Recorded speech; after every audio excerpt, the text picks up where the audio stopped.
Certa vez, havia uma vila. Não faz muito tempo para aqueles que têm memória comprida, nem fica muito longe para aqueles que têm pernas compridas. Bosque Maior era chamada, porque ela era mais extensa que Bosque Menor, a algumas milhas de distância, nas profundezas das árvores, mas ela não era tão grande, embora fosse, naquela época, próspera, e uma bela quantidade de pessoas vivia nela, boas, más e meio a meio, como é de costume. Era uma vila notável ao seu modo, sendo bem conhecida na região e seu entorno pelas habilidades de seus trabalhadores em vários ofícios, mas, acima de tudo, por sua culinária. Tinha uma grande cozinha que pertencia ao conselho da vila, e o mestre Cuca era uma pessoa importante. A casa do Cuca e a cozinha ficavam adjacentes ao grande salão, o maior e mais velho edifício do lugar, e o mais bonito. Era construído com boa pedra e boa madeira de carvalho, e era bem cuidado, embora não fosse mais pintado ou folheado de ouro, como era uma vez tinha sido. No salão, os habitantes da vila realizavam seus encontros e debates, suas festividades públicas e reuniões familiares. Então, o mestre Cuca se mantinha ocupado, visto que, para todas essas ocasiões, ele tinha de fornecer a refeição adequada. Para os festivais, que eram frequentes durante o ano, a refeição considerada adequada era abundante e apetitosa. Havia um festival pelo qual todos ficavam ansiosos, pois ele era o único realizado no inverno. Ele durava uma semana e no seu último dia, ao pôr do sol, havia uma folia chamada a Festividade das Boas Crianças, para a qual não muitas eram convidadas. Sem dúvida, algumas que mereciam ser convidadas eram desconsideradas e algumas que não mereciam eram convidadas por engano. Pois é assim que as coisas acontecem, não importa quão cuidadosos aqueles que organizam tais assuntos tentem ser. De todo modo, era em grande parte por sorte que uma criança participava da festividade dos 24, visto que esta era realizada apenas uma vez a cada 24 anos e apenas 24 crianças eram convidadas. Para aquela ocasião, esperava-se que o mestre Cuca desse o seu melhor. E além de muitas outras coisas boas, era costume que ele fizesse o grande bolo. Pela excelência ou não deste, seu nome ficava marcado, pois o mestre Cuca raramente durava tempo suficiente na função para fazer um segundo grande bolo. Chegou o momento, porém, que o mestre Cuca reinante, para a surpresa de todo mundo, visto que isso nunca tinha acontecido antes, anunciou de repente que precisava de férias. Ele foi embora, ninguém sabia para onde, e quando voltou alguns meses depois, parecia bem mudado. Ele tinha sido um homem bom, que gostava de ver as outras pessoas se divertindo, mas ele mesmo era sério e falava muito pouco. Agora ele estava mais alegre e frequentemente dizia e fazia as coisas mais cômicas. E nas festividades, ele mesmo cantava canções animadas, o que se não espera dos mestres Cucas. Ele também trouxe consigo um aprendiz, e isso espantou a vila. Não era espantoso para um mestre Cuca ter um aprendiz, era comum. O mestre Cuca escolhia um no devido tempo e o ensinava tudo o que podia. E à medida que os dois envelheciam, o aprendiz assumia uma porção maior do trabalho importante, de modo que, quando o mestre se aposentava ou morria, lá estava ele, pronto para assumir o ofício e se tornar o mestre Cuca da vez. Mas esse mestre Cuca nunca tinha escolhido um aprendiz. Ele sempre dizia, ainda tem tempo, ou eu estou de olho e vou escolher um quando encontrar alguém que sirva para mim. Mas ele trouxe consigo um mero garoto, e não um da vila. Ele era mais brando que os rapazes do bosque, e mais rápido, de fala mansa e muito educado, mas ridiculamente jovem para o trabalho. Mal chegara à adolescência pelo que aparentava. Mesmo assim, escolher seu aprendiz era a tarefa do mestre Cuca, e ninguém tinha o direito de interferir nisso. Então o garoto permaneceu e ficou na casa do Cuca até que ele tivesse idade suficiente para encontrar alojamento para si mesmo. As pessoas logo se acostumaram ao vê-lo por perto e ele fez alguns amigos. Eles e o Cuca o chamavam de Alf, mas para o resto ele era apenas pupilo. A próxima surpresa chegou apenas 3 anos depois.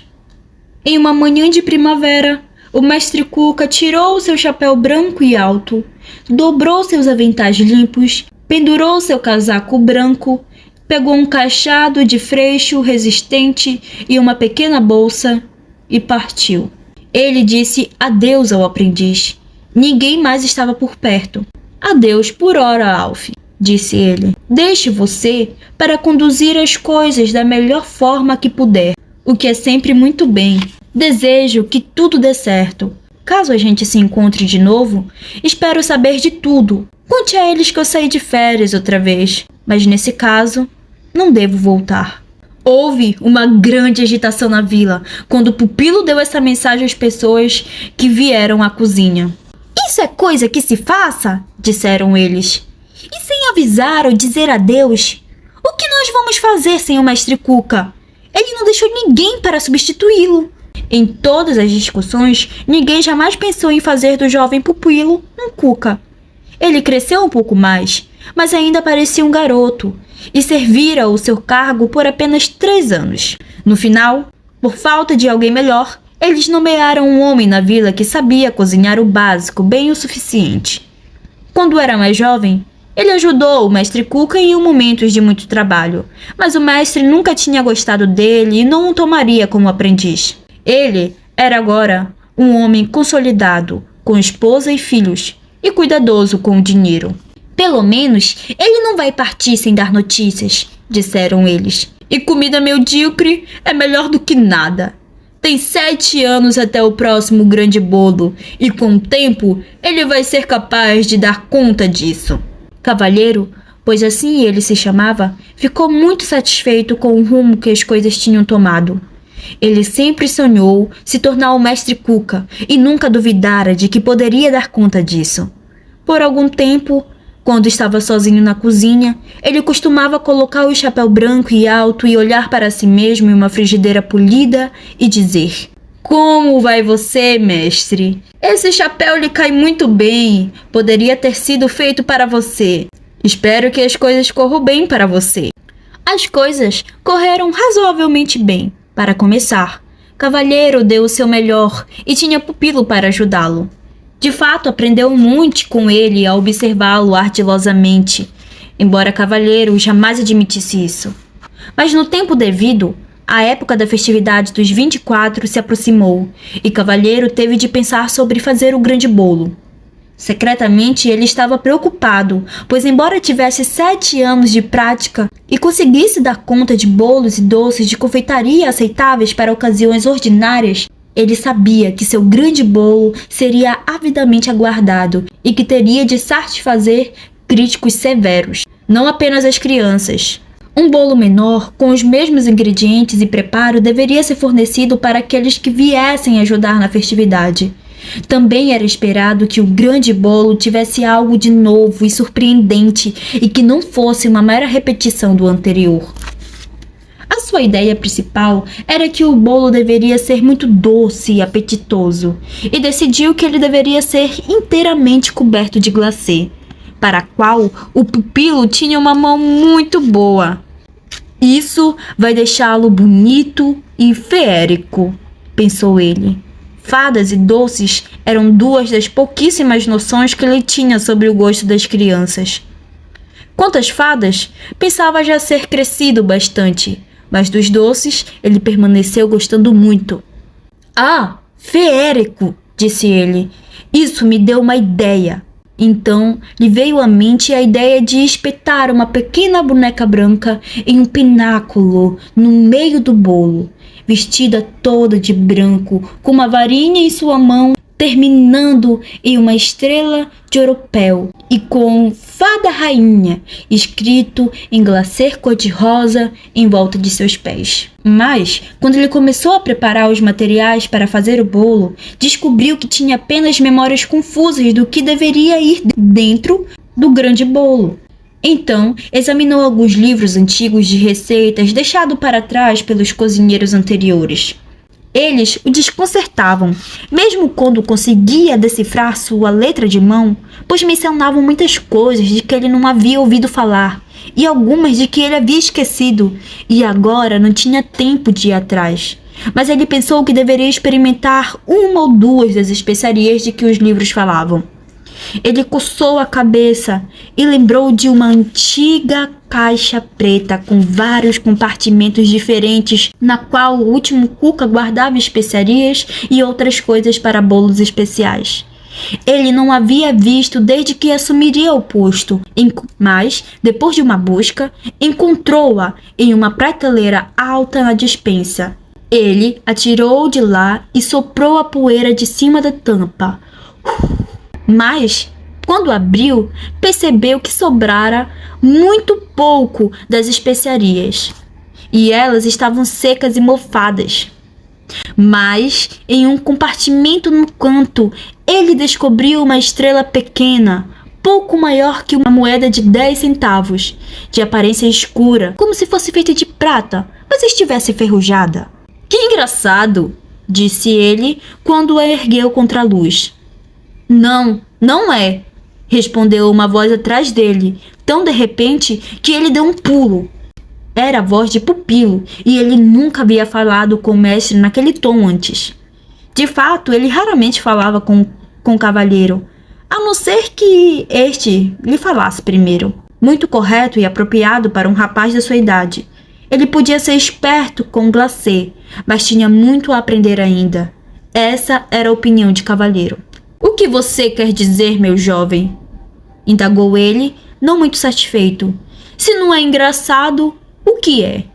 "É encantado", informou Pupilo. "Vem de Féria." Então o Cuca riu. Tudo bem, assentiu ele. "Quer dizer quase o mesmo, mas chame do que quiser. Você vai crescer um dia. Agora pode continuar tirando os caroços das passas. Se você encontrar algumas fadas faceiras, me conte." "O que você vai fazer com a estrela, mestre?" perguntou Pupilo. "Colocar dentro do bolo, é claro", respondeu o Cuca. "É a coisa ideal, especialmente se for de féria", continuou ele, zombateiro. "Aposto que você mesmo esteve em festas infantis, e não faz muito tempo assim, em que pequenos badaluques como esse foram colocados na mistura. Além de pequenas moedas e não sei o que mais. De qualquer maneira, a gente faz assim nesta vila. Isso diverte as crianças." "Mas não é um badaluque, mestre. É uma estrela fata", insistiu Pupilo. "Você já disse isso", cortou o Cuca. "Muito bem. Vou contar às crianças. Isso as fará rir." "Eu não acho que fará, mestre", comentou Pupilo. "Mas é a coisa certa a se fazer, muito certa." "Com quem você pensa que está falando?" disse o cavalheiro. No tempo certo, o bolo foi feito, assado e confeitado, principalmente por Pupilo. "Já que você está tão encantado pelas fadas, vou deixar você fazer a fada rainha", disse o cavalheiro. "Muito bom, mestre", respondeu ele. "Eu a farei se você está muito ocupado, mas foi ideia sua, não minha. É o meu papel ter ideias, não o seu", retrucou o cavalheiro. Na festividade, o bolo ficou no meio da mesa comprida, dentro de um anel de 24 velas vermelhas. O seu topo se erguia até formar uma pequena montanha branca, e ao longo de suas encostas cresciam arvorezinhas brilhantes, como se fossem congeladas.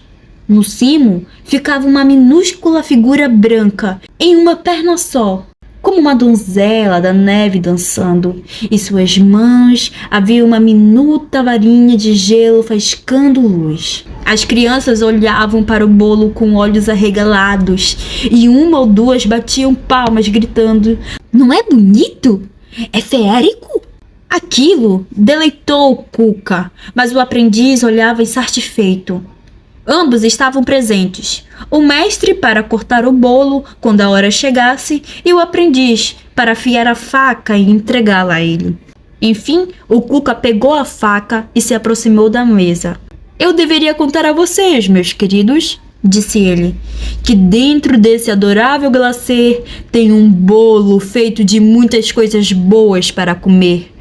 Mas do mesmo modo, bem misturadas neles estão várias coisinhas bonitas, badaluques e moedinhas e não sei o que mais.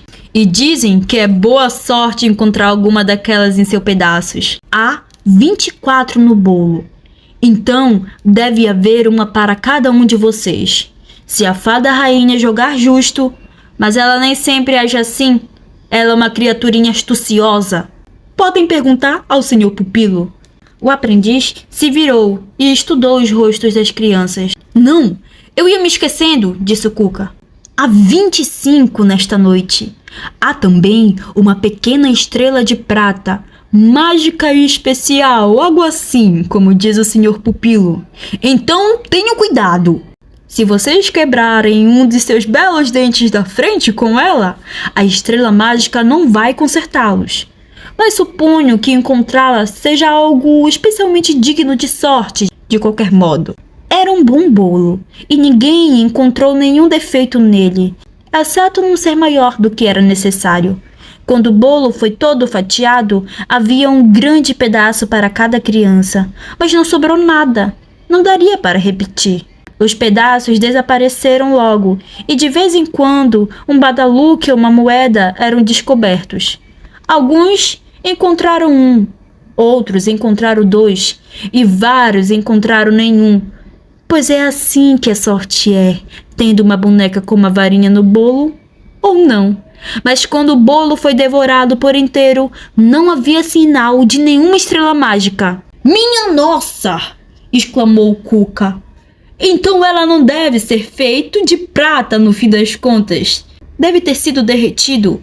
Ou talvez o senhor pupilo estivesse correto e ela era realmente mágica, desapareceu e voltou para a terra das fadas. Não é uma peça muito legal de se pregar, eu acho. Ele olhou para Pupilo com um sorriso de canto, e Pupilo olhou para ele com olhos sombrios e não riu nem um pouco. Todavia, a estrela de prata era, de fato, uma estrela fata. O aprendiz não era de se enganar sobre coisas dessa espécie. O que aconteceu era que um dos garotos da festividade a engoliu sem perceber. Embora ele tivesse encontrado uma moeda de prata no pedaço dele e a tivesse entregado a Lena, a menininha ao lado dele, ela parecia tão desapontada de não ter encontrado nada de sorte no pedaço dela. Ele, às vezes, se questionava o que realmente tinha acontecido com a estrela e não sabia que ela tinha ficado com ele, oculta em algum lugar onde não pudesse ser sentida, pois era assim que se pretendia que ela ficasse. Lá ela esperou por um longo tempo, até que seu dia chegou.